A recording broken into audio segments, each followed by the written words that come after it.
What if I told you that a massive passenger jet, carrying 239 people, simply vanished into the darkness, without a single distress call, without a confirmed crash site, and without a clear answer, even after one of the largest and most expensive search operations in human history? Imagine sitting on a plane, expecting to arrive at your destination in just a few hours, while your loved ones wait at the airport, unaware that the aircraft would disappear from the face of the earth forever.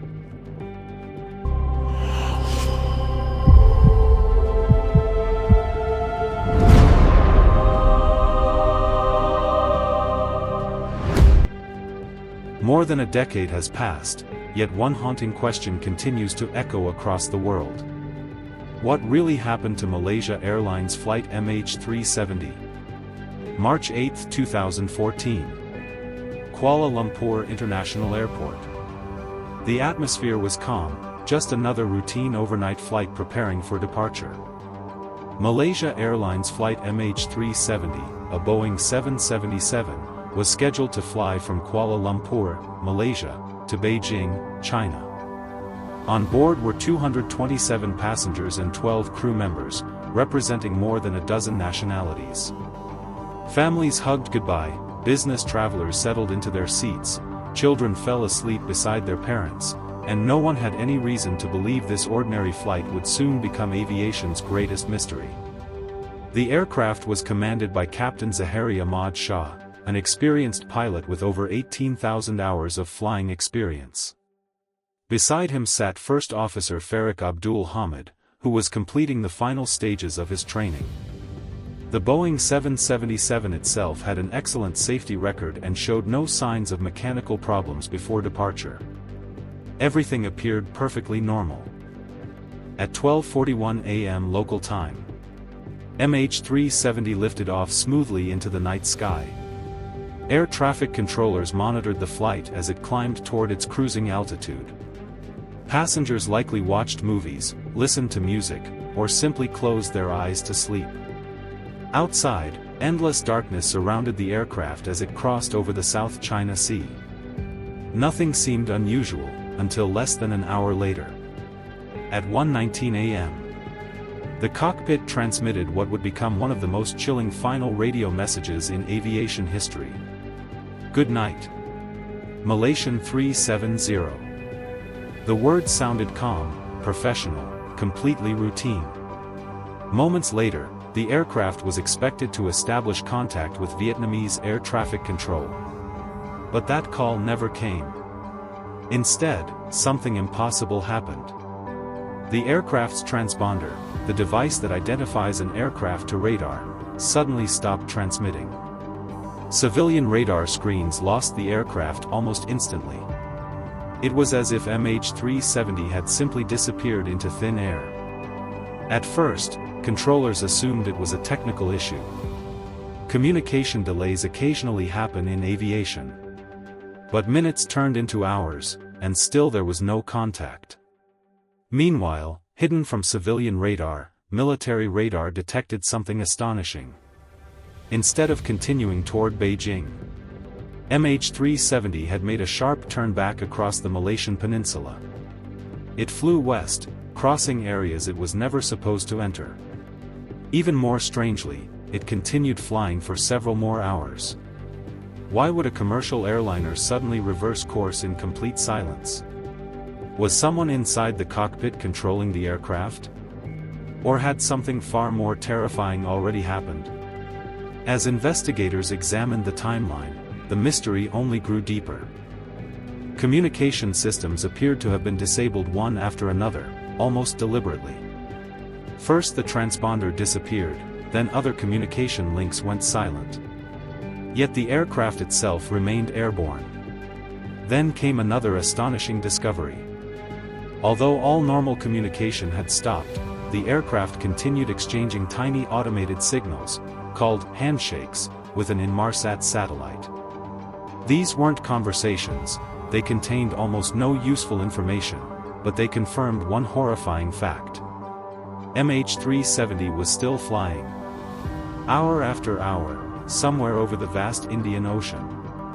The satellite data suggested the aircraft could have traveled thousands of kilometers away from its intended route. But the signals couldn't reveal exactly where the plane was, only rough arcs across the Earth's surface. Suddenly, investigators faced an almost impossible challenge. The search area covered millions of square kilometers. Finding one aircraft in such an enormous ocean was like searching for a single grain of sand on an endless beach. Soon, one of the largest multinational search operations in history began. Ships, aircraft, satellites, submarines, and thousands of experts from around the world joined the desperate mission. At first, attention focused on the South China Sea, where the aircraft was expected to be. But nothing was found. Not a single floating seat. Not a single life jacket. Not a single confirmed piece of debris. The search shifted westward after military radar revealed the unexpected turn. Then satellite analysis pointed investigators toward the southern Indian Ocean, one of the most remote and dangerous places on Earth. Towering waves, violent storms, freezing water, and thousands of meters of ocean depth made the search incredibly difficult. Days became weeks. Weeks became months. Still, nothing. Then speculation exploded across the world. Some believed the aircraft had suffered a catastrophic mechanical failure. Perhaps a fire filled the cockpit with smoke. Perhaps electrical systems failed. Perhaps everyone on board became unconscious due to oxygen loss, leaving the aircraft to fly on autopilot until fuel exhaustion. This became known as the ghost flight theory. It sounded frightening, yet possible. Others believed someone intentionally diverted the aircraft. Could the pilots have deliberately changed course? Investigators closely examined Captain Zahari Ahmad Shah's background. They searched his home, inspected his personal flight simulator, and analyzed his behavior before the flight. Some reports suggested simulator data included routes across the southern Indian Ocean. Was this meaningful evidence? Or merely coincidence? Despite years of investigation, no conclusive proof ever established that either pilot intentionally caused the disappearance. Another theory suggested hijacking. Could someone on board have seized control of the aircraft? Surprisingly, no credible terrorist organization ever claimed responsibility. There were no ransom demands. No political messages. Nothing. The silence only deepened the mystery. Some wondered if a sudden depressurization occurred. If cabin pressure failed, oxygen masks would have deployed. But passenger oxygen supplies last only minutes. Pilots have emergency oxygen, yet if they became incapacitated, the aircraft might have continued flying automatically until fuel ran out. Again, possible. But impossible to confirm. Then there were the more extraordinary theories. Secret military involvement. A classified shoot-down. Electronic warfare. Alien abduction. Even theories involving hidden military bases. While these captured public imagination, investigators found no credible evidence supporting such extraordinary claims. Yet in the absence of answers, speculation filled every empty space.